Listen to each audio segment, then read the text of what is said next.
Hello and welcome to Byju's Exam Prep IAS, presenting to you the daily quiz for 18th of August 2022. But before we begin, here is an important announcement. Byju's Exam Prep IAS is now on Telegram. Please do join our channel for newspaper bulletins, important current affairs updates, and many other initiatives that will help you in your preparation. The link to join the channel is in the description box. Another important update is with respect to this week's Explain session. Tune into our channel at 8 p.m. sharp tomorrow to be a part of the live session by Chetan sir on Developed India by 2047. You can set a reminder to attend this session by clicking on the link given in the description box below. Now let us begin and take a look at the first question for today. Which of the given statements with respect to West Nile virus is or are correct? Number 1. Birds are the main host of the West Nile virus. Number 2. West Nile virus is a single-stranded RNA virus. Number 3. It is transmitted to humans by female Anopheles mosquito. Why have we taken up this question? According to this article in the Indian Express newspaper today, West Nile virus has been detected in 2 people in New York City. And also the city is seeing a record number of infected mosquitoes. In this context, let us learn what is West Nile virus. The West Nile virus is a mosquito-borne single-stranded RNA virus, right?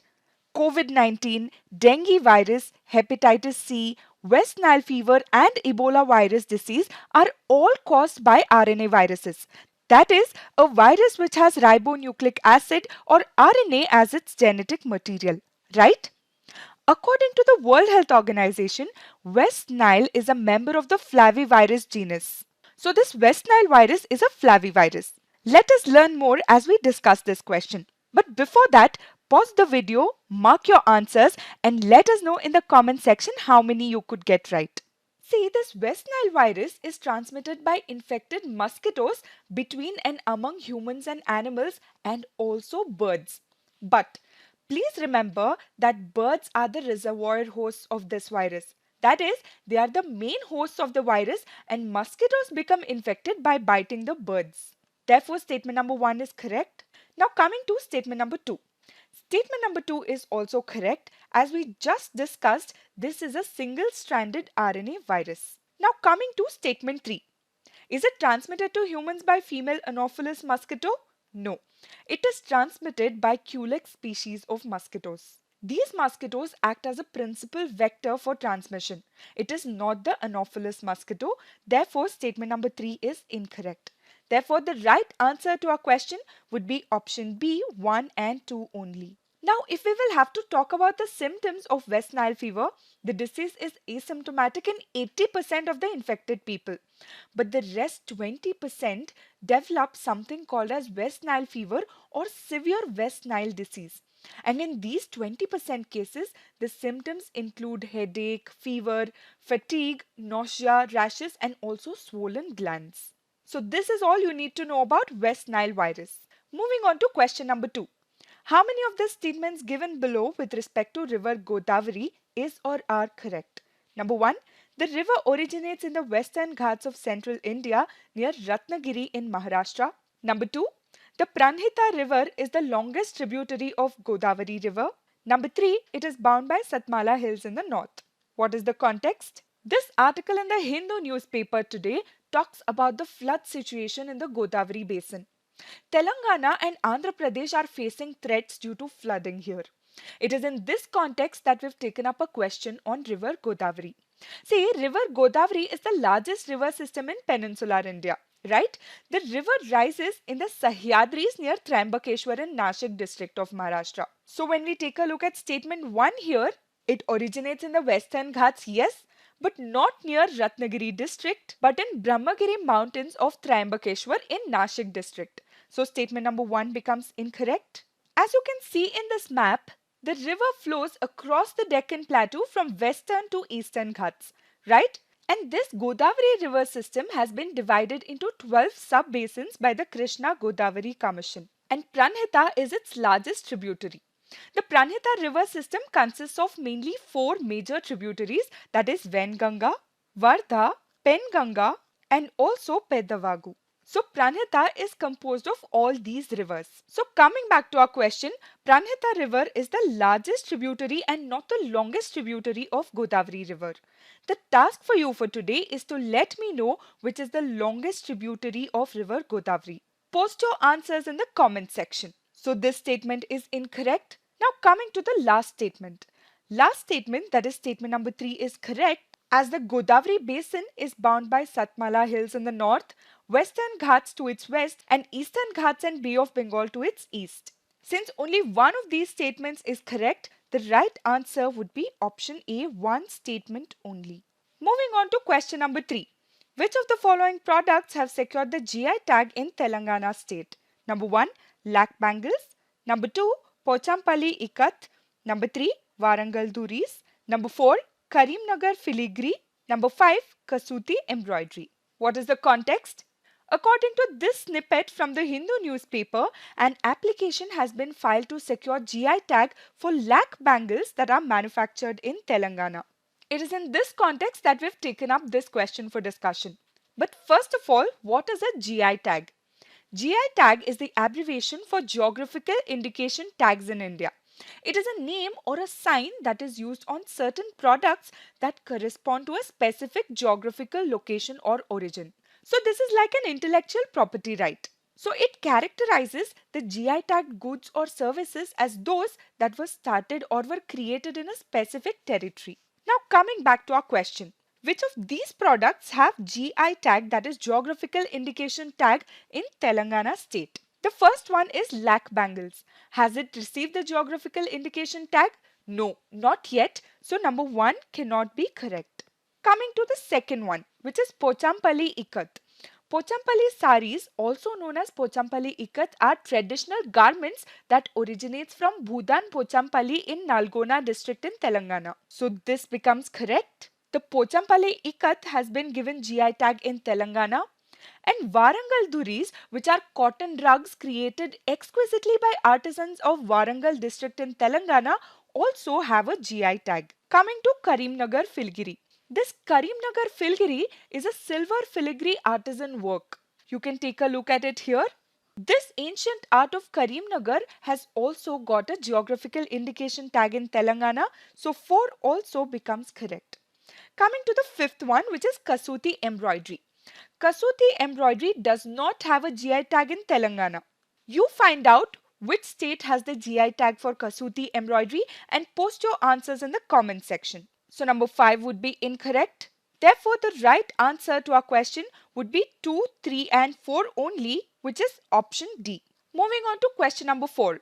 Lumpy virus recently seen in the news affects option A, newborns, option B, cattle and livestock, option C, rice plants, option D, wildlife. What is the context? India is seeing a rise in the prices of milk. And this article in the Indian Express newspaper today analyzes the reasons behind the rise in milk prices. So this article quotes various different reasons why the milk prices are rising. So which are these reasons?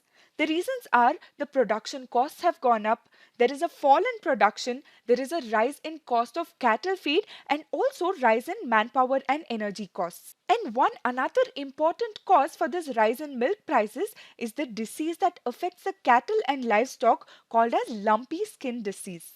Since there's a reference to the lumpy virus in this particular article, we've taken up this question for discussion. See, some of the major milk producing states have seen a rise in the cases of disease among cattle, which is lumpy skin disease. So, what exactly is this disease? According to a report by Gavi or the Global Alliance for Vaccines and Immunization, the lumpy skin disease is caused by a virus called as Capri pox virus. And this is considered as an emerging threat to livestock worldwide. This is genetically related to goat pox or sheep pox virus family. So what are the signs or symptoms of this infection? The signs of this infection are appearance of circular firm nodes on animal skin which look similar to lumps.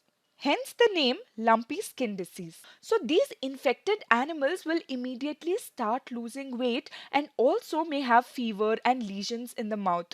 And also there is a reduced milk yield. Right? This particular disease, which is lumpy skin disease, has been endemic in most of the African countries. And since the year 2012, it has spread rapidly through the Middle East, Southeast Europe, the West, and also Central Asia. Since 2019, several outbreaks have been reported in Asia as well. Please note that this lumpy skin disease is not a zoonotic disease. That is, it does not spread from animals to humans and humans cannot get infected with it. Now coming back to our question, we know the right answer to this question is option B, cattle and livestock. Now let us take up a previous year question from Prelims paper 2018. With reference to Indian history, who among the following is a future Buddha yet to come and save the world? Option A, Avalokiteshvara. Option B, Lokeshwara. Option C, Maitreya. Option D, Padmapani. The right answer to this question is option C, Maitreya. Maitreya in Buddhist tradition is the future Buddha who is presently a bodhisattva who is residing in Tushita heaven. It is believed that Maitreya will descend to the earth to preach a new dharma when the teachings of Gautam Buddha have completely decayed.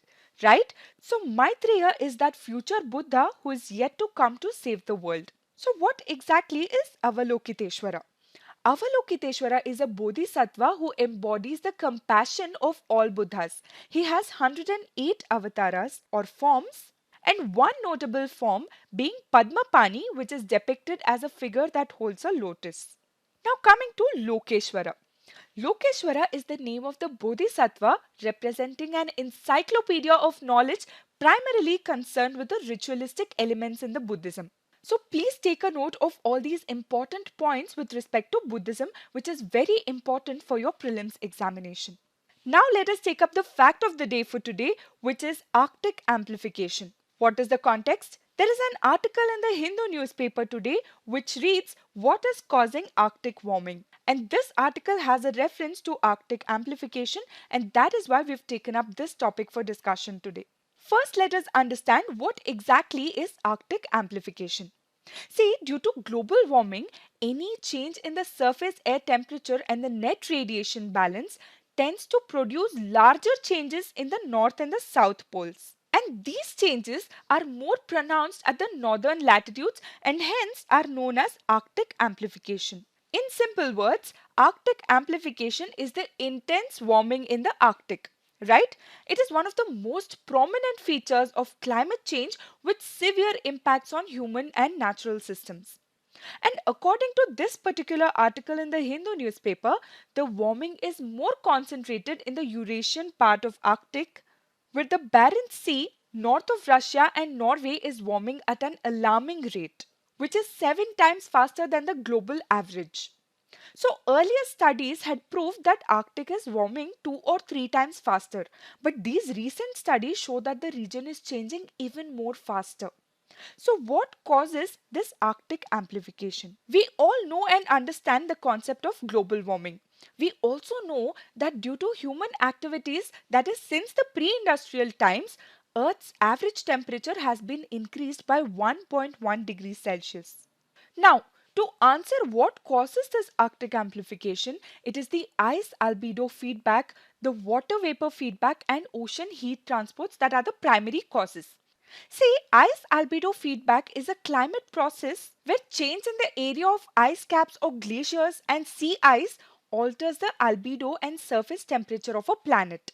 Let me explain this to you. So once the ice melts, it leaves increasingly large areas of blackish green ocean exposed to the sun's rays. And these dark colored areas absorb the rays and trap the heat. And this will melt additional ice from below, which exposes more dark water, and this dark water will again soak up the sun's warmth, which melts even more ice. So this keeps happening again and again, and this becomes a loop. And this is how ice albedo feedback is one of the major factors causing Arctic warming. That is all for today. Thank you for being with us. Keep watching and keep learning.